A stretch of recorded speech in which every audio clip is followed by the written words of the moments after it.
சரி, சங்கீதம் 11ஆம் அதிகாரம் 4வது வசனம். சங்கீதம் 11ஆம் அதிகாரம் 11:4.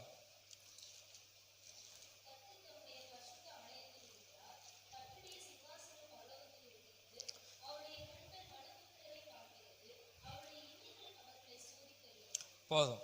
இங்க என்ன வாசிக்கிறோம்னா, தாவீதின் சங்கீதத்தில் கர்த்தர் தம்முடைய பரிசுத்த ஆலயத்தில் இருக்கிறார். கர்த்தர் தம்முடைய பரிசுத்த ஆலயத்தில் அவர் என்ன செய்கிறார்? இங்கே இருக்கிறார். இந்த இடத்துலையும் என்ன செய்கிறார்? இது ஒரு ஆலயம், இதுலேயும் ஆண்டவர் என்ன செய்கிறார்? அவர் இருக்கிறார். ஆலயம் என்பது மிகவும் முக்கியமான ஒரு காரியம். நம்ம ஏற்கனவே நம்ம கேள்வி பதிலில் வாசித்திருந்தீங்களே, எசேக்கியா ராஜா என்ன செஞ்சான்? ஆலயத்துக்கு மிகவும் முக்கியத்துவம் என்ன செஞ்சான்? கொடுத்தா. அவனுக்கு அந்த வசதிகள் இல்லை. அவன் என்ன செஞ்சான்? ஜனங்கள் இடத்துல பணத்தை வசூல் பண்ணி அது லேபர் கையில் கொடுத்து பழுது பார்த்து சுத்தம் பண்ணி, என்ன தாவீது கூட செய்யாத காரியம், எந்த ராஜாக்களும் செய்யாத காரியத்தை எசேக்கியா ராஜா என்ன செஞ்சான்? பஸ்கா பண்டிகையை ஆசரித்தான். மோசைக்கு அப்புறமாக அவன் பஸ்கா பண்டிகை ஆசரிப்பதற்கான காரியத்தை முன்னே எடுத்தான். அந்த அளவுக்கு அவன் என்ன செஞ்சிருக்கான்? நியாயப்பிரமாணத்தை வாசித்திருக்கிறான் இல்லையா? அப்போ ஆலயம் மிகவும் முக்கியமான ஒரு காரியம். ஆலயத்தில் வந்து யார் இருக்கிறாருன்னா கர்த்தர் நினைச்சார் இருக்கிறார். அதை குறித்து நாம் பார்க்க போகிறோம். சங்கீதம் 84 10ஆம் வசனத்தை மறுபடியும் வாசி. சங்கீதம் 84 10 வாசிங்க. சங்கீதம் 84 10.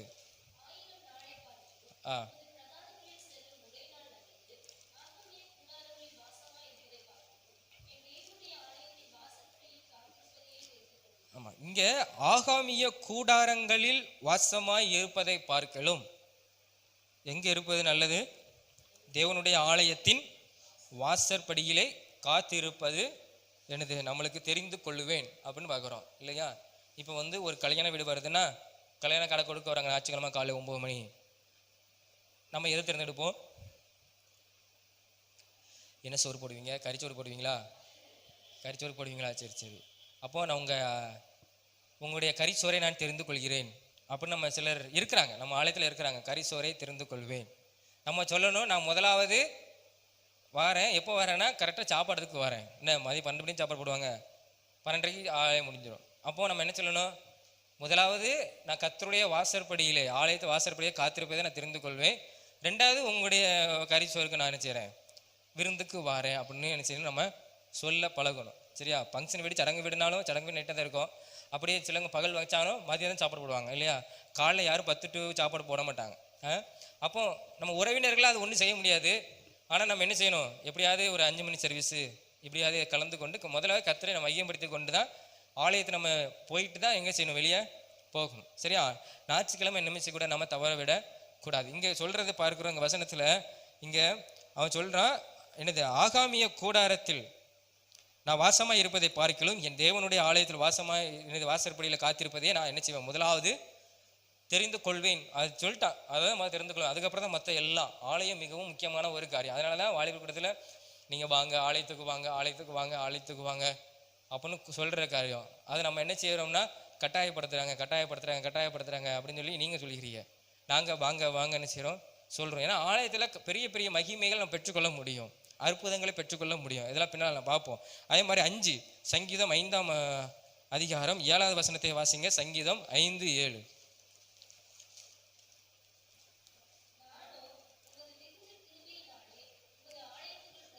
போதும்.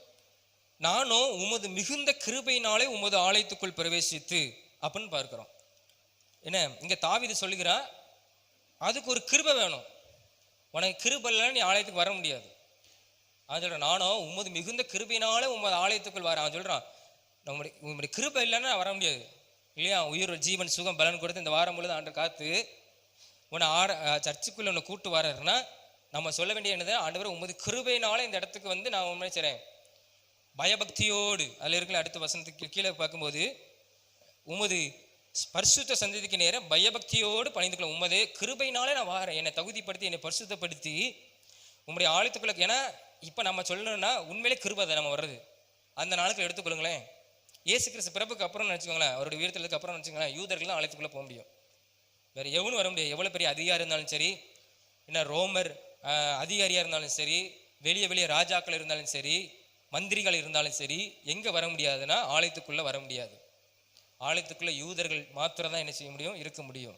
மற்றெல்லாம் வெளியே நின்றுட்டு என்ன செஞ்சிடணும், கும்பிட்டுட்டு அப்படியே என்ன செஞ்சிடணும், போயிடணும். உள்ள என்ன செய்ய முடியாது, வர முடியாது. ஆனால் கர்த்தர் என்ன செய்ய நம்மளை இந்த இடத்துக்கு என்ன செய்ய ஆலயத்துக்குள்ள நினைஞ்சிருக்கிறார், கூட்டு வந்திருக்கிறார். அப்போ நம்ம எவ்வளவு பெரிய பாக்கியவான்கள் இல்லையா, அவரை துதிக்கும்படியாய் அவரை ஆராதிக்கும்படியாய் நம்மளை நினைச்சிட ஆலயத்துக்குள்ள அழைத்து கொண்டு. அப்போ நானும் உமது கிருபையினாலே உமது ஆலயத்துக்குள்ளே பிரவேசித்து உமது சந்ததிக்கு முன்பே நான் பயபக்தியோடு என்ன செய்வேன், நான் பணிந்து கொள்வேன் அப்படின்னு சொல்லி இங்கே தாவீது சொல்லுகிறத நாம் என்ன செய்கிறோம். அவ்வளோ பெரிய ராஜா, அவன் நினச்சி எப்பனாலும் போகலாம். ஆனால் இதே மாதிரி ராஜா ஒரு உசியராஜா என்ன செஞ்சான், தூபம் கட்டுறதுக்கு ஜெபம் பண்ணுறதுக்காண்டி நினைச்சான், தூக்கிட்டு சடி தூக்கிட்டு போனான், மேலே அப்படியே ஆட்டினா. அங்கே நினைச்ச ஆண்டவர் போ, உனக்கு அரண்மனையில் நீ கூட நீ இருக்க முடியாத அளவுக்கு நெத்தியில் குச்சகம் கொடுத்து வெளியே தள்ளிட்டார் ஆண்டவர். ஆனால் கிருபை வேணும், கிருபை இல்லாமல் ஆலயத்துக்குள்ளே நம்ம என்ன செய்ய முடியாது, கடந்து வர முடியாது. அப்போ நம்ம பயபக்தியோடு நம்ம கடந்து வந்து, ஆண்டவரே இந்த வாரம் முழுவதும் எனக்கு கண்மணி மேலே பாதுகாத்து எனக்கு ஜீவன் சுகம் கொடுத்து எனக்கு பலத்தை கொடுத்து இந்த இடத்துல நான் ஆராதிக்கும்படியாய் கூட்டு வந்திருக்கிறே, உமக்கு சோதரம். இந்த இடத்துல நான் பயபக்தியோடு நான் அமர்ந்திருப்பேன், உண்மை துதிப்பேன், உண்மை பாடுவேன், உங்களுடைய வார்த்தையை நான் கேட்பேன் அப்படின்னு சொல்லி நம்ம என்ன செய்யணும், இருதயத்தில் தேவனை நோக்கி நம்ம என்ன செய்யணும், மகிமைப்படுத்தணும். ஒரு 3 காரியங்களை குறித்து நாம் பார்க்க போகிறோம். ஆலயத்தில் எப்படிப்பட்ட நபர்கள் இருந்தார்கள், எப்படிப்பட்ட ஆசீர்வாதங்களை பெற்றுக்கொண்டார்கள் என்று சொல்லி. முதலாவது காரியம் அப்போஸ்தலர் 3ஆம் அதிகாரம் 5வது வசனத்தை வாசிங்க. அப்போஸ்தலர் 3ஆம் அதிகாரம் 5வது வசனம்.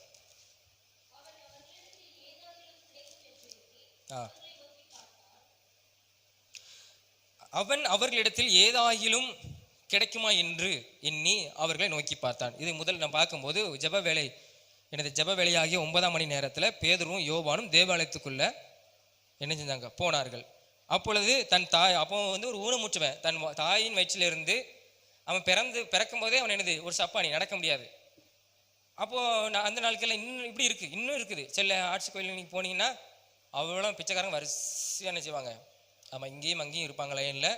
கரெக்டாக அங்கே ஒரு ஆள் டேபிள் போட்டு உட்காந்துருப்பார், அதில் லட்சக்கணக்கான சில்லறைகளை வச்சுருப்பார். நம்ம 100 ரூபா கொடுத்து வாங்கி 100 சில்லறை வாங்கி ஆளுக்கு 1 2 3 4 அப்படின்னு போட்டு போயிடலாம். மறுபடியும் இந்த சில்லறைகள் ஃபுல்லாக இங்கே வரும், இங்கே வரும், மறுபடியும் வாங்குவாங்க 1 2 3 4. இப்படி இன்னும் நிறைய கோயில்கள் என்ன செய்யுது இருக்குது. எனக்கு முடியாதவர்கள், நடக்க முடியாத கால் கை இல்லாதவங்க என்ன செஞ்சிருப்பாங்க, ஆலயத்துக்கு முன்பாக என்ன செஞ்சிருப்பாங்க, உட்காந்துருப்பாங்க. அதே மாதிரி தான் அந்த காலத்தில் என்ன செஞ்சிருக்காங்க, ஒருத்தர் இருந்திருக்கான்.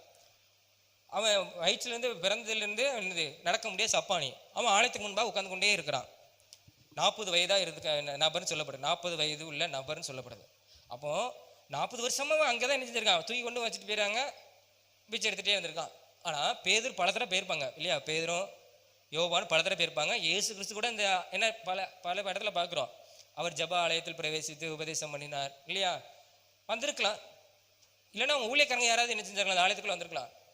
ஆனால் அப்பெல்லாம் அற்புதத்தை பெற்றுக்கொள்ளாத அந்த சப்பானி அன்னைக்கு பார்த்து இல்லையா, பேதுரு யோவான் பல தடவை வந்திருப்பாங்க, அன்னைக்கு பார்த்து அவன் என்ன செய்யறான், பேதுரு இடத்துலையும் யோவான் இடத்துலையும் யாருக்குன்னா கேட்டிருக்கலாம். ஆனால் அவன் அன்னைக்கு கேட்குறான். கேட்கும்போது உடனே இவங்களும் 2 பேரும் சேர்ந்து அவன் நினைச்சாங்க, இப்படி ஒத்து இப்படி பார்க்குறாங்க. சிலங்க மூஞ்சில் வரும்போது என்ன வித்தியாசமாக இருக்காம, ஏதோ மேக்கப் பண்ணனா அப்படி பார்ப்பாங்க, ஒரு வித்தியாசமாக இருக்கேன் மூஞ்சி அப்படின்னு பார்ப்பாங்க இல்லையா. பெண்கள் அதிகமாக பார்ப்பாங்க, ஆண்கள் பார்க்க மாட்டாங்க. ஆண்கள் என்ன மொட்டை அடிச்ச கூட தெரியாது. நம்ம அப்படி என்ன, நம்ம அப்படிதான். ஆண்களுடைய மனது வந்து ஒரு பரந்த மனசு உள்ளவர்கள். ஆண்கள் வந்து என்னன்னா நல்லா இருக்குன்னா சூப்பராக இருக்கு சரி அப்படின்னு போயிடும். சொன்னா கூட நம்ம வந்து வெளிப்படுத்தணும், நான் இப்படி இருக்கேன் பாருங்க பாருங்க நம்ம வெளிப்படுத்தணும். ஆனால் பெண்கள் அப்படி இல்லை, கண்டுபிடிச்சிருவாங்க என்ன வித்தியாசமா இருக்கு. அதே மாதிரி பேதுரு யோவானும் அவனை உற்று பார்த்தார்கள். அதில் வசனத்தில் இருக்குது, இவனை உற்று பார்க்கும்போது அவன் இடத்துல ஏதோ ஒரு விசுவாசம் இருக்குது இல்லையா. அந்த நாட்கள் வந்து தேவன் அறிஞ்சிருப்பானோ என்னன்னு தெரியல, இல்லைன்னா ஏதோ ஒரு சாட்சியை கேட்டானோ அற்புதத்தை பார்த்தானோ தெரியல. 40 வருஷமும் உள்ள உட்கார்ந்தவனுக்கு அன்னைக்கு தான் என்ன வருதுன்னா தேவனை குறித்து அறியணும், அவரை நோக்கி பார்க்கணும், அதில் இருக்குது இல்லையா. அப்போ பேதுரு யோவானும் அவனை உற்று பார்த்து எங்களை பாரு அப்படின்னு சொன்ன உடனே அப்பொழுது இவன் என்ன செய்றான், வெள்ளியும் பொண்ணு ஏதாவது கொடுக்க போறாங்க நம்மளுக்கு சொல்லி அவர்களை நோக்கி பார்க்குறான். நோக்கி பார்க்கும்போது அடுத்த பதில் வருது என்னதுன்னா, எங்கள்ட ஒன்றும் கிடையாது அப்படின்னு சொன்னோம்னா என்ன செய்வோம் அந்த நாளுக்கு. போயா தவிர போயா, நான் வேற ஆள் பிச்சை கேட்கணும் அப்படின்னு சொல்லியிருக்கலாம் இல்லையா. ஆனால் அவன் சொல்லலை, எங்கிட்ட ஒன்றும் இல்லை, ஒன்று இருக்குது, ஏசு கிறிஸ்து நாமத்தினால் எழுந்து நட போ அப்படின்னா எஞ்சி போயிட்டான், நடந்து போயிட்டான். அப்போ அவனிடத்துல ஒரு விசுவாசம் அன்னைக்கு தான் இருந்திருக்கு. ஒரு 40 வயசுக்கு ஆனப்புறம் தான் விசுவாசம். ஆலயத்து அது வரைக்கும் ஆலயத்தினால தான் உட்காந்துருக்கு, ஆலயத்துக்குள்ளே வரவே இல்லை. ஏன்னா இன்னும் நம்ம சபையில் ஆளுக்கு இருக்கிறாங்க, ஆலயத்துக்குள்ளே வந்துடுது, வந்து சும்மா உட்காந்துட்டு நிறைய பேர் நினைச்சுறாங்க இருக்கிறாங்க, அவரை நோக்கி பார்க்கறது இல்லை. நம்ம ஆலயத்துக்குள்ள வரும்போது நம்ம அவரை நோக்கி பார்த்து துதிக்க ஆரம்பிக்கணும். துதிக்க ஆரம்பிக்கும் போது ஆண்டவர் நினைச்சவர் நம்ம வாழ்க்கையில் அற்புதங்களை அவர் செய்வார். ஆலயத்துல அப்படிப்பட்ட ஆசீர்வாதத்தை தேவன் செஞ்சிருக்கிறார், கொடுத்திருக்கிறார். அவன் பார்க்கறான் இல்லையா, எழுந்து நடந்து நல்லா என்னது டெஸ்ட் பண்றான், காலு கை உதறி நல்லா குதிச்சு பார்க்கறான், நல்லா இருக்கு காலு அப்படின்னு நினைச்சா ஆலயத்துக்குள்ள போய் அவர்களுக்கு பின் சென்று தேவனை துதிக்கிறதையும் அதையும் பார்த்த உடனே யூதர்களுக்கு கோவம் வருது. இவன் வெளியே போயிட்டான். அது வரைக்கும் மற்றவங்க கூட எழுப்பதுக்கு வழி இல்லை இல்லையா. பலமுறை நிறைய யூதர்கள் வராங்க, எப்போ அவன் பிச்சைக்கு அவனுக்கா ஜோம் பண்ணுறவா பாஸ்டிங் போடுறேன், எசப்பா நடக்க 40 வருஷமா அந்த இடத்துல இருக்கிறான் அப்படின்னு ஒருத்தன் கூட முயற்சி பண்ணலை. ஆனால் பேதுரும் யோவானும் அன்னைக்கு நினைஞ்சாங்க. அவனுடைய விசுவாசத்தை உற்று பார்த்து அவனை எங்களை நோக்கிப்பார், இயேசு கிறிஸ்துவின் நாமத்தில் நட, உனக்கு விசுவாசம் இருக்குது, தேவன் உனக்கு அற்புதம் செய்ய விரும்புகிறார் அப்படின்னு சொன்ன உடனே நினைஞ்சான். அவனை நோக்கி பார்க்கும்போது, அப்போது நம்ம ஆலயத்துக்குள்ளே வந்து நம்ம யாரை நோக்கி பார்க்கணும்னா கர்த்தரை நோக்கி பார்க்கணும். ஊழியக்காரங்க நோக்கி பார்க்கக்கூடாது, என்ன மற்ற நண்பர்கள் நோக்கி பார்க்கக்கூடாது. அதெல்லாம் வெளியே போன பிறகு என்ன செய்யலாம், நம்ம பேசலாம். என்ன அப்போ ஆலயத்துக்குள்ள வந்தோன்னா கர்த்தரை தான் நோக்கி பார்க்கணும். அப்போ அவர் நோக்கி பார்க்கும்போது நம்ம வாழ்க்கையில் என்ன செய்வார், அவர் அற்புதங்களை செய்ய அவர் உண்மையுள்ள தேவனாக இருக்கிறார். அப்படிப்பட்ட ஆசீர்வாதத்தை தேவன் ஆலயத்தில் என்ன செஞ்சிருக்கிறார், அவர் வைத்திருக்கிறார். அந்த சப்பானி என்ன செஞ்சா, அவரை நோக்கி பார்த்து கர்த்தரை என்ன செஞ்சா துதிக்கிறதுனால அவன் வாழ்க்கையில் ஒரு அற்புதத்தை என்ன செஞ்சா, 40 வருஷம் அவன் என்ன செஞ்சான். அதுக்கப்புறம் என்ன செஞ்சா நடந்தான். அப்போ எவ்வளோ பெரிய ஒரு ஆச்சரியமா இருக்கும் இல்லையா. 40 வருஷம் நடக்காதவன் 40 வயசுக்கு அப்புறம் நடக்கானா எவ்வளோ பெரிய அவனுக்கு ஒரு பெரிய மன மகிழ்ச்சி செஞ்சிருக்கும், அவனுக்கு கொடுத்துருக்கும். இரண்டாவதாக ஒரு காரியத்தை குறித்து நாம் பார்ப்போம். மார்க் 3ஆம் அதிகாரம் 1வது வசனத்தை வாசிங்க. மார்க் சுவிசேஷம் 3ஆம் அதிகாரம் 1வது வசனத்தை வாசிங்க.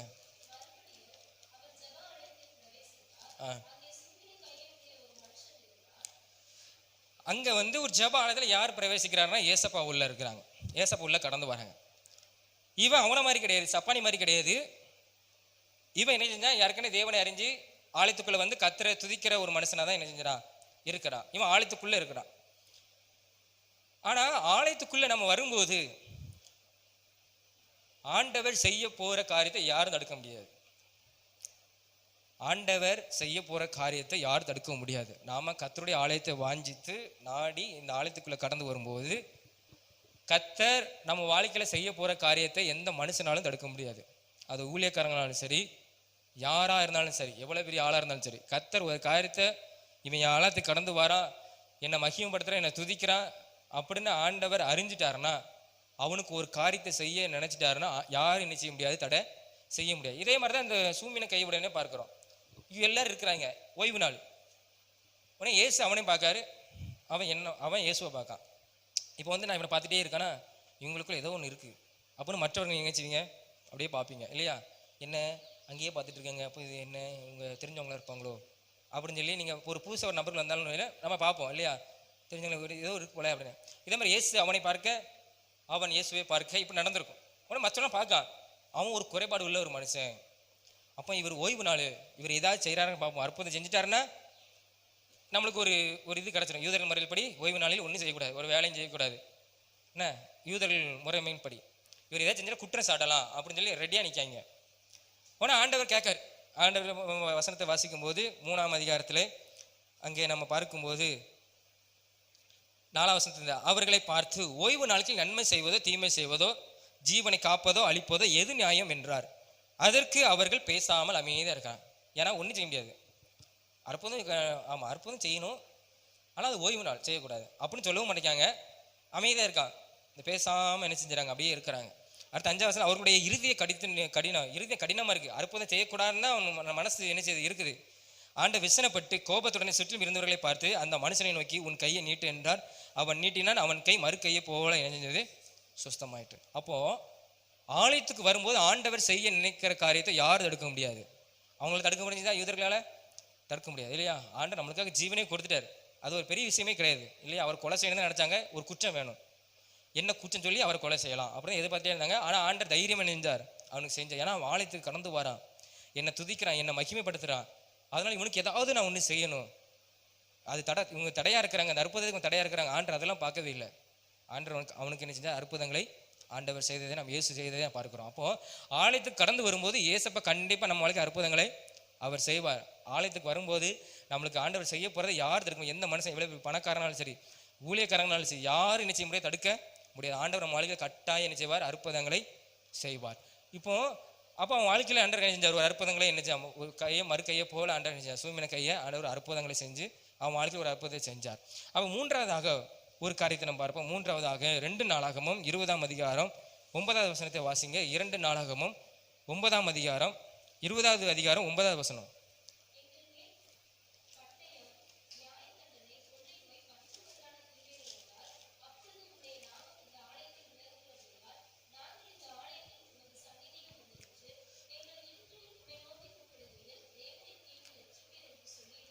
போதும். இங்க வந்து நம்ம யாரை குறித்து பார்க்குறோம்னா, நம்ம ஏற்கனவே போன வாசித்தது யோசபாத்தை குறித்து பார்க்கிறோம். யோசபாத்து அவனுக்கு விரோதமாக 3 ராஜ்யங்கள் வந்தது. நம்ம போன வாரம் நம்ம பிரசங்கத்தில் பார்த்தோம். 3 ராஜ்யங்கள் வந்த உடனே இவன் எங்கே போறான்னா, தகவல் வந்த உடனே என்ன செய்யறான், பயந்து அடிச்சு இஸ்ரவேல் எங்க உபாசத்தை கூறி வைத்து என்ன செய்யறான், எல்லாரும் கூடியாச்சு. கூடி சபையை எல்லாரும் கூட்டி ஆலயத்துக்குள்ள வந்தாச்சு. ஆலயத்துக்குள்ள வந்து கர்த்தரை நோக்கி என்ன செய்யறான், விண்ணப்பம் பண்ணுகிறான். எப்படி விண்ணப்பம் பண்ணுகிறான்னா, அங்கே ஒரு வசனத்தை நினைவு கூறுறான் இல்லையா, 9வது வசனத்தில், எங்கள் மேல் பட்டயம், நியாய தண்டனை, கொள்ளை நோய், பஞ்சம் முதலான தீமைகள் வந்தால் அப்பொழுது உம்முடைய நாமம் இந்த ஸ்தலத்தில், இந்த ஆலயத்தில் விளங்குகிறபடியால் நாங்கள் இந்த ஆலயத்திலும் உமது சந்நிதியிலும் வந்து நின்று எங்கள் இடுக்கண்ணில் உம்மை நோக்கி கூப்பிடுகையில் தேவரீர் கேட்டு ரட்சிப்பீர் என்று சொல்லி இருக்கிறார்கள். அவனுடைய ஜெபம் எப்படி இருக்குன்னா, ஆண்டவரே இந்த இடத்துக்கு வந்தோம்னா, எங்கள் பாஸ்டர் பிரசங்கத்தில் சொன்னார், இந்த இடத்துக்கு வந்தாங்க நிறைய பேர் குழந்தை பெற்றிருக்கிறாங்க, அவங்க வாழ்க்கை நிறைய நன்மைகளை பெற்றிருக்கிறாங்க, இப்போல்லாம் எங்கள் பாஸ்டர் சொன்னார், அதனால் நானும் இந்த நன்மைக்காக வந்திருக்கிறேன், இந்த ஆலயத்துக்கு வந்திருக்கிறேன். என் வாழ்க்கை ஏதாவது இடுக்கண் மாதிரி இருக்கிறது, எங்கே பார்த்தாலும் நெருக்கமாக இருக்குது, என் ஜெபத்தை நீங்கள் கேட்பீங்களா, நீங்கள் கேட்பீங்கன்னு அவர் சொல்லியிருக்கிறாரு, நீங்கள் கேட்டு எனக்கு ஏதாவது செய்யுங்க அப்படின்னு சொல்லி யார் கேட்குறா, இந்த யோசபாத்து கேட்குறான். எதை நினைத்துனா, நாம் அங்கே பார்க்குறோம் 1 ராஜாக்களில் 8ஆம் அதிகாரம் 29ஆம் வசனம் 30ஆம் வசனத்தில் நம்ம பார்க்கும்போது யார் ஜெபம் பண்ணுற, அப்படி சாலமோன் ஆலயத்தை கட்டின உடனே ஆண்டவர் யார் யார் எந்த நிலைமையில் இருந்தாலும், வறுமை வரும்போது, வாதைகள் வரும்போது, என்னது யுத்தங்கள் வரும்போது, இந்த இடத்துக்கு யார் யார் வந்து அந்நியர்கள் யாராலும் சரி இந்த இடத்துக்கு வந்து உண்மை நோக்கி பார்த்து ஜெபம் பண்ணும்போது நீங்கள் அற்புதங்களை செய்யணும் அப்படின்னு சொன்ன உடனே ஆண்டவர் சொல்லுவார், என்னுடைய கண்ணும் என்னுடைய செவியும் எந்நேரமும் இந்த ஆலயத்தில் என்ன செய்யுது இருக்குதுன்னு ஆண்டவரும் உறுதிப்படுத்துவார். இவன் அதை நினைக்கிறான், ஆமாம் சொல்லியிருக்கிறாங்களே, எனக்கு இப்போ யுத்தங்கள் இருக்குது, எனக்கு விரதமாக 3 பேர் வந்திருக்கிறாங்க, எனக்கு எப்படியாவது இந்த இடுக்கிலிருந்து என்னை காப்பாற்றுங்க அப்படின்னு சொல்லி விண்ணப்பம் பண்ணுறான். அப்போ ஆலயத்தில் நம்ம இந்த இடத்துக்கு வந்து விண்ணப்பங்களை பண்ணும்போது ஆண்டவர் கட்டாயம் என்ன செய்வார், அவர் கேட்பார். ஏன்னா அவர் தமது பரிசுத்த ஆலயத்தில் என்ன செய்கிறார், இங்கே அவர் இருக்கிறார். அவர் கட்டாயம் நம்ம வாழ்க்கையில் என்ன செய்வார், நம்ம ஜெபத்தை கேட்டு ஏசப்பா நம்ம ஜெபத்தின்படி நம்ம என்ன வேண்டிக் கொள்கிறோமோ அதன்படி என்ன செய்வார், அவர் செய்வார். ஏன்னா அவர் தம்முடைய பரிசுத்த ஆலயத்தில் என்ன செய்கிறார், அங்கே இருக்கிறார். சாலமோனுக்கு அப்பவே வாக்கு கொடுத்துட்டாரு, என்னுடைய கண்களும் என்னுடைய செவிகளும் எந்நேரமும் இந்த ஆலயத்தில் என்ன செய்யும் இருக்கும், யார் யார் வந்து என்னென்ன வேண்டிக் கொள்ளுங்கிறார்களோ அதெல்லாம் நான் கேட்பேன், யார் யார் வாராங்களோ அவங்கள எல்லாரும் நான் பார்ப்பேன், அவங்களை பார்த்து அவங்க சூழ்நிலையில இருந்து அவங்களுக்கு என்ன செய்வேன், ஜெபத்தை கேட்டு அவங்களுக்கு என்ன செய்வேன்னா அவங்க ஜெபத்தின்படி நான் பதில் கொடுத்து அவங்களுக்கு என்ன செய்வேன், நான் அனுப்புவேன். அப்போ ஆண்டவர் என்ன செய்வார், சாலமோனுக்கு வாக்கு கொடுத்தார். அதே தேவன் தான் இன்னைக்கு என்ன செய்யறார், நம்ம கூட இருக்கிறார். அப்போது நாம் இந்த இடத்துல நம்ம வருகிறத ஆண்டவர் பார்க்குறார், பார்த்து நம்முடைய இருதயத்தை பார்க்கிறார். அவனுடைய இருதயம் எப்படி இருக்குது, இருதயத்தை பார்க்குறார். நாம இருதயத்தில் ஆண்டவரை சரியாக பின்பற்றாமல் வந்து ஜெபம் பண்ணோம்னா ஆண்டவர் அதை அருவருப்பாக பார்க்குறாரு. ஆண்டவர் நோக்கி, ஆண்டவர் என்னால் ஒன்றும் செய்ய முடியாது, என் பாவத்தெல்லாம் மன்னிங்க, எனக்கு எப்படியாவது நீங்கள் இந்த இடுக்கல்லிருந்து என் நெருக்கத்திலிருந்து எனக்கு உதவி செய்யுங்க அப்படின்னு அவரை நோக்கி விண்ணப்பம் பண்ணும்போது ஆண்டவர் என்ன செய்வார், அந்த ஜெபத்தை ஆலயத்திலிருந்து என்ன செய்கிறார், கேட்டு பதில் கொடுக்குறார். யோசபாத்துக்கு ஆண்டவர் பதில் கொடுத்தார் இல்லையா. உடனே அந்த இடத்துல கூடியிருக்கும் போது ஆண்டவருடைய வல்லம் அப்படி என்ன செய்யுது, ஆவியானவர் இறங்குறாரு. ஒரு தீர்க்கதரிசியின் மூலமாக என்ன செய்யுது, சகரியா, அவன் மூலமாக வார்த்தைகள் வெளியே வருது. அவங்க சொல்கிறேன், பயப்படாதீங்க, யாரை நம்புங்க, தேவனை நம்புங்க, ஆண்டவர் உங்களுக்கு அற்புதங்களை செய்வார். இவங்க போய் யுத்தம் பண்ணாங்களா, ஏதாவது இவங்களுக்கு ஒரு சேதாரம் வந்ததா இல்லையா, இவங்க ஒரு செலவில் பெட்ரோல் செலவில் ஒன்றும் இல்லை, ஆண்டவர் எல்லாத்தையும் அவங்களுக்குள்ளே ஒன்றுக்கு மாதிரி என்ன செஞ்சாங்க, யுத்தங்கள் பண்ணி மடிந்து இவங்க போய் கொள்ளையடிச்சிட்டு வர்ற அளவுக்கு நெஞ்ச ஆண்டவர் வச்சார். என்ன, இவங்களுக்கு அதான் செலவு, அங்கே போய் தூக்கிட்டு வர்றது தான் இவங்களுக்குடைய அந்த செலவு. ஆண்டவர் அப்படி என்ன செஞ்சார், ஜெபத்தில் பெரிய காரியங்களே இந்த ஆலயத்தில் நினைச்சார், அவர் பதில் கொடுக்குறார், ஜெபத்துக்கு பதில் கொடுக்குறார். இதே மாதிரி எசேக்கியா ராஜா சனகிரிப்பு வந்த உடனே எசேக்கியா ராஜா எங்கே போகிறான், நிருபத்தை கடித்தத்தை வாங்கிட்டு எங்கே போகிறான், நேரம் ஆலயத்தில் போய் விரிச்சு வச்சு, ஆண்டவரே இப்படி வருது, என்ன செய்ய போகிறேன், இருக்க போறேன், என்னை காப்பாற்றுங்க அப்படின்னு சொல்லி கதறும்போது ஆண்டவர் என்னஞ்சா தீர்க்கதரிசி மூலமாக அணிஞ்சான். அவன் ஓடுவான், எப்படி வந்தாலும் அவன் அப்படி நினைச்சுவான், ஒரு காரியத்தை நிமித்தமாக அவன் போவான், அங்கே அவன் விடுவான், மரணம் அடைவான். அதே மாதிரி அவன் ஒரு காரியத்தை நிமித்தம் அங்கே ஓடுனா அவன் மகன்களை என்ன செஞ்சாங்க, அவனை அந்த அசிரியா ராஜாவை என்ன செஞ்சாங்க, அழித்து போட்டதே நம்ம பார்க்குறோம். அப்போது ஆலயத்தில் இந்த இடத்துக்கு வந்து நம்ம எதெல்லாம் வேண்டிக்கலாமோ அதெல்லாம் ஆண்டவர் பார்க்குறாரு, பார்த்து அதன்படி நம்மளுக்கு நினைச்சார், செய்கிறார், பதில் கொடுக்குறார். அப்போது ஆலயம் மிகவும் முக்கியமான ஒரு காரியம். இதனால தான் நாங்கள் எல்லோரும் ஆலயத்துக்கு வாங்க, உபாச கூட்டம் இருக்குது வாங்க, ஜெபம் பண்ணுங்க, வந்து ஜெபம் பண்ணுங்க, வாலிபர் கூட்டம் இருக்குது வாங்க, நீங்கள் ஜெபம் பண்ணுங்க, நம்ம ஜெபம் பண்ணுறோம். நாம் வந்து எவ்வளோ பெரிய காரியத்தை செய்கிறோம் இல்லையா, மற்றவர்களுக்காக ஜெபம் பண்ணுறோம், நம்மளுக்காக ஜெபம் பண்ணல, மற்றவர்களுக்காக ஜெபம் பண்ணுறது ஆண்டவர். அப்போ நம்ம இறுதி எப்படி பார்ப்பார் இல்லையா. சில பிள்ளை நினைப்பாங்களே, சரி என் பிள்ளை வந்து தான் இருக்கிறத மற்றவங்க நல்லா இருக்கணும் அவன் நினைக்கிறான். அது எவ்வளோ பெரிய ஒரு குணம் இல்லையா, நல்ல ஒரு குணம் இல்லையா, மற்றவர்கள் நல்லா இருக்கும்னு நினைக்கிறான். அதே மாதிரி தானே அவன் மற்றவர்களுக்காக ஜெபிக்கும் போது, நம்ம தேசத்துக்காக ஜெபிக்கும் போது ஆண்டவர் அதை பார்ப்பார். பார்த்து அப்போ இவன் வாழ்க்கை என்ன இருக்குது அப்படின்னு பார்ப்பான். அந்த ஊனமற்ற வந்திருந்தால கை, அப்போ ஆண்டவர் அவனை பார்த்து தான் அவருக்கு தான் செய்தார் இல்லையா, அவனை பார்க்கிறான், யாவும் வாரான் அப்போ இவனுக்கு ஏதாவது செய்யணும். அப்போ ஆண்டவர் நம்ம வாழ்க்கை என்ன செய்வார், அவனை பார்த்து அற்புதங்களே செய்வார். அதனால தான் வாங்க ஜெபிக்க வாங்க அப்படின்னு நாங்கள் நினைச்சோம். ஆலயத்துக்கு போகிறோம். ஆலயம் மிகவும் முக்கியமான ஒரு காரியம். அது ஊழியக்காரங்களுக்கு இல்லை, ஆண்டவருக்கு மிகவும் முக்கியமான ஒரு ஆலயம், மிகவும் முக்கியமான ஒரு காரியம். அந்த ஆலயத்தில் ஆண்டவர் இப்படிப்பட்ட அற்புதங்களை நினைச்சார். அவர் சரி தம்முடைய பரிசுத்த ஆலயத்தில் நினைச்சார் அவர் இருக்கிறார். நம்ம 5:7 வாசிக்கும் போது அவன் நம்ம வர்றதே பெரிய கிருபை. நம்ம சொல்லணும், ஆண்டவர் இந்த இடத்துக்கு நான் வந்திருக்கேன், உங்களுடைய கிருபை, உண்மை ஆராதிக்கும்படியே வந்திருக்கிறேன். அப்போ ஆண்டவர் நம்ம பயபக்தியோடு பணிந்து கொள்ளும் போது ஆண்டவர் நம்முடைய காரியங்கள்லாம் நினைச்சார் பார்த்து கொண்டே இருக்கிறார், உற்று பார்க்கிறார். பேதுரு யோவான் பார்த்த மாதிரி உற்று பார்க்குறார், என்னை நோக்கி பார்க்குறானா. நம்ம இந்த இடத்துக்கு வந்து அவரை நோக்கி தான் பார்க்கணும், மற்ற மனசுலாம் பார்க்கக்கூடாது. நான் அவங்க நல்லா இருக்காங்க, கார் வாங்கிட்டாங்க, என்ன செஞ்சாங்க, கார் வாங்கினாங்க, அப்போ நம்ம அவங்கள நோக்கி பார்க்கக்கூடாது, தேவனை நோக்கி பார்க்கணும் இல்லையா. பரத்திலிருந்து தான் நம்மளுக்கு என்ன செய்யுது, நன்மைகள் வருது. அப்போ அவரை நோக்கி பார்க்கும்போது ஆண்டவர் பெரிய காரியங்கள் நம்மளுக்கு என்ன செய்வார், அவர் செய்வார். எல்லாரும் முழங்கால் படிட்டு நம்ம ஜோம் நோமா, எல்லாரும் முழங்கால் படிட்டு. அப்போ உங்களுடைய ஆலயம் மிகவும் முக்கியமான ஒரு காரியம். உமக்கு ஆண்டவரே நீர் விரும்புகிற இந்த இடத்துல வந்து நாங்கள் உண்மை நோக்கி நாங்கள் பார்ப்போம், அற்புதங்களை பெற்றுக்கொள்வோம். நான் அதை நம்புகிறேன் ஆண்டவரே. ஆண்டவரே உம்முடைய ஆலயத்துக்கு கடந்து வருகிற நீர் பார்க்கிறீர். அந்த சூமின கை உடையவனே ஆண்டவரே, அவனுக்கு அற்புதம் செய்ய முடியாமல் அநேக தடைகள் இருந்தது. ஆனால் நீங்கள் செய்ய நினைக்கிற காரியம் அது தடைப்படலப்பா. நீங்கள் அவன் வாழ்க்கையில் அற்புதங்களை செஞ்சீங்க ஆண்டவரே. நானும் உம்முடைய ஆலயத்தை கடந்து வரும்போது எங்கள் வாழ்க்கையில் நீங்களும் அற்புதங்களை செய்ய முடியும். யாரும் அதை தடுக்க முடியாது ஆண்டவரே, யாரும் தடுக்க முடியாது. எனக்கு செய்ய போகிற நன்மையை யாரும் தடுக்க முடியாது ஆண்டவரே. நான் உம்முடைய ஆலயத்துக்கு வரதுனால அதை நான் பெற்றுக்கொள்வேன் அப்பா. அதை நம்புகிறேன், இந்த வார்த்தையை நம்புகிறேன். என் வாழ்க்கையில் அற்புதங்களை செய்யுங்கப்பா. எங்களுடைய வாழ்க்கையில் நீங்கள் அற்புதங்களை செய்யுங்க ஆண்டவரே. சோதரம் யோசப்பாத்து உம்முடைய ஆலயத்துக்கு கடந்து வந்து ஜெபம் பண்ணினான். நீங்கள் அவன் அற்புதத்தை அந்த ஜெபத்தை கேட்டு அற்புதங்களை செஞ்சீங்க. அதே போல் ஆண்டவரே இந்த ஆலயத்தை நான் கடந்து வந்து நான் ஜெபிக்கும் போதெல்லாம் ஆண்டவரே சோதரம் ஆண்டவரே உம்மை நோக்கி நான் பார்த்து ஆண்டவரே அந்த விண்ணப்பங்களை வைக்கும் போதெல்லாம் எனக்கு நீங்கள் பதில் கொடுங்கப்பா, பதில் கொடுங்க. அண்ணால் உம்முடைய ஆலயத்தை கடந்து வந்து ஜெபம் பண்ண பதில் கொடுத்தீங்க ஆண்டவரே. சோதரம் எசப்பா ஸ்தோத்திரம். இந்த ஆலயத்தில் நீங்கள் இருக்கீங்க ஆண்டவரே, இந்த ஆலயத்தில் இருக்கீங்க ஆண்டவரே. சோதரம் ஆண்டவரே. ஆண்டவரே எந்த நிகழ்ச்சிகள் எதுவும் வந்தாலும் முதலாவது உம்முடைய ஆலயத்தை நான் தெரிந்து கொள்வேன், உம்முடைய ஆலயத்தில் வாசமாக இருப்பதையே நான் தெரிந்து கொள்வேன் ஆண்டவரே. அதற்கு நான் ஒப்பு கொடுக்கிறேன், நான் அர்ப்பணித்து வருவேன், நான் தியாகத்தோடு வருவேன் ஆண்டவரே. ஆண்டவரே சோதரம் ஆண்டவரே, சில தடைகள் ஆலயத்துக்கு வர முடியாமல் என்னை தடுக்கலாம், அதெல்லாம் நீ ஆண்டவரை எடுத்து போடுங்க, அந்த தடையெல்லாம் எடுத்து போடுங்க, என்னை கூட்டி சேருங்க. முதலாவது உம்முடைய ஆலயத்தில் நான் வாஞ்சித்து நடப்பேன் ஆண்டவரே. ஆண்டவரே சோதரம் யோசுவா ஆசரிப்பு கூடாரத்திலே அவன் இருந்தான், ஆசரிப்பு கூடாரத்திலே இருந்த அந்த வாலிபன் ஆசரிப்பு கூடாரத்தை விட்டு விலகாது இருந்தான் என்று நாங்கள் யாத்திராகமத்தில் வாசிக்கிறோம் 32ஆம் அதிகாரத்தில். அப்பா ஆண்டவரே சோதரம் ஆண்டவரே, அவன் பெரிய தலைவனான ஆண்டவரே. அதே போல நாங்களும் அந்த இடத்துல நாங்கள் வாஞ்சித்து இருப்போம், இதிலேயே நாங்கள் காத்திருப்போம், எங்கள் ஜெபங்களை வைப்போம், உண்மை நோக்கி நாங்கள் பார்ப்போம். இந்த இடத்துல ஆண்டவரே சோதரம் தகப்பனே ஆண்டவரே, நாங்கள் உண்மையை நோக்கி காத்திருப்போம் ஆண்டவரே. ஆலயத்தில் அவ்வளோ பெரிய அற்புதத்தை வைத்திருக்கீங்க, ஆலயத்தில் அவ்வளோ பெரிய மகிமையை வைத்திருக்கீங்க ஆண்டவரே. உங்களுடைய ஆலயத்தின் நன்மையினால திருப்தியாகும் வேத வசனத்தின்படி ஆண்டவரே, உங்களுடைய நன்மையினால நான் திருப்தியாகும்படியாக, உங்களுடைய ஆலயத்தின் அற்புதங்களை பெற்றுக்கொள்ளும்படியாக எனக்கு நீர் உதவி செய்யுங்க. அதற்கு நான் அர்ப்பணிக்கிறேன். உங்களுடைய ஆலயத்துக்கு நான் எந்நேரமும் ஆண்டவரே வந்துடுவேன் ஆண்டவரே, தவறு செய்ய மாட்டேன் ஆண்டவரே, நான் அதை மிஸ் பண்ண மாட்டேன், நான் கலந்து கொள்வேன் ஆண்டவரே. எனக்கு தடைகள் வந்தாலும் ஏசப்பா நீர் எடுத்து போடுங்க, என்னை கூட்டி செய்யுங்க ஆண்டவரே. சோதரம் ஆண்டவரே, எங்கள் வாழ்க்கையில் நீங்கள் அற்புதங்களை செய்யுங்க, அதற்கு ஒப்பு கொடுக்குறோம். அன்பின் தகப்பனையும் நன்றியோடு துதிக்கிறோம், ஸ்தோத்திரிக்கிறோம் அப்பா. ஆண்டவரே இந்த அருமையான அந்த கால வேளைக்காய் உமக்கு ஸ்தோத்திரம். அந்த நேரத்தில் ஆண்டவரே சோதரம் அப்பா, நான் வாலிபர்களாக உங்களுடைய சமூகத்துக்கு கடந்து வந்திருக்கிறோம், இந்த ஆலயத்துக்கு வந்திருக்கிறோம் கர்த்தர். எங்கள் எல்லாரையும் நீங்கள் பார்க்கிங்க, எங்கள் வாழ்க்கையில் நீங்கள் அற்புதங்களை செய்யுங்க. இன்னும் அதிகமாக நாங்கள் உமக்கென்று எழுப்பி பிரகாசி கர்த்தர் உதவி செய்யுங்க. நாங்கள் அநேகருக்கு ஜெபம் பண்ணத்தக்கதாக எங்களுக்கு ஆண்டவரே இருதயத்தை கொடுங்க. நாங்கள் உங்களுடைய நன்மையினால், உங்களுடைய ஆலயத்தின் நன்மையினால் திருப்தியாக கர்த்தர் எங்களுக்கு உதவி செய்வீராக. ஆண்டவரே ஒப்பு கொடுத்த ஒவ்வொரு பிள்ளைகளையும் கத்துனீரா அப்படி ஆசீர்வதிப்பீராக. தடைப்பட்ட ஒவ்வொரு பிள்ளைகளுக்காக ஜெபிக்கிறோம். அடுத்த வாரத்தில் கடந்து கொண்டு ஆண்டவரே உங்களுடைய நன்மைகளை பெற்றுக்கொள்ள கர்த்தர் அவர்களுக்கு நீர் உதவி செய்வீராக. தொடர்ந்து எல்லாவற்றையும் உங்களுடைய கரங்களை ஒப்பு கொடுக்குறோம். இந்த வாரம் முழுவதும் எங்களோடு கூட இருந்து கர்த்தர் கண்மணி போல காத்து நடத்துங்க. எங்கள் வேலையில எங்களை படிப்பில் உங்களுடைய ஆசீர்வாதம் எங்களோடு கூட இருக்கட்டும். உங்களுடைய நன்மை கிருபை எங்களை தொடர்ந்து வருவதாக. உங்களுடைய கரங்களை ஒப்பு கொடுக்குறோம்.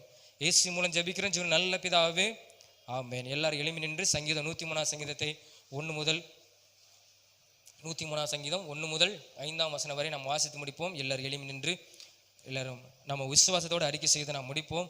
எல்லாரும் சொல்லுவோம், என் ஆத்துமாவே கர்த்தரை ஸ்தோத்திரி, என் முழு உள்ளமே அவருடைய பரிசுத்த நாமத்தை ஸ்தோத்திரி, என் ஆத்துமாவே கர்த்தரை ஸ்தோத்திரி. கர்த்தர் செய்த சகல உபகளையும் மறவாதே.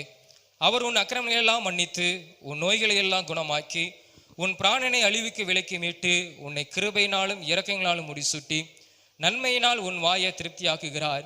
கழுகுக்கு சமணமாய் உன் வயது திரும்ப வாழ வயது போலாகிறது. ஆமேன். அல்லேலூயா, அல்லேலூயா, அல்லேலூயா. கர்த்தர் உங்களை ஆசீர்வதிப்பார். ஆமேன்.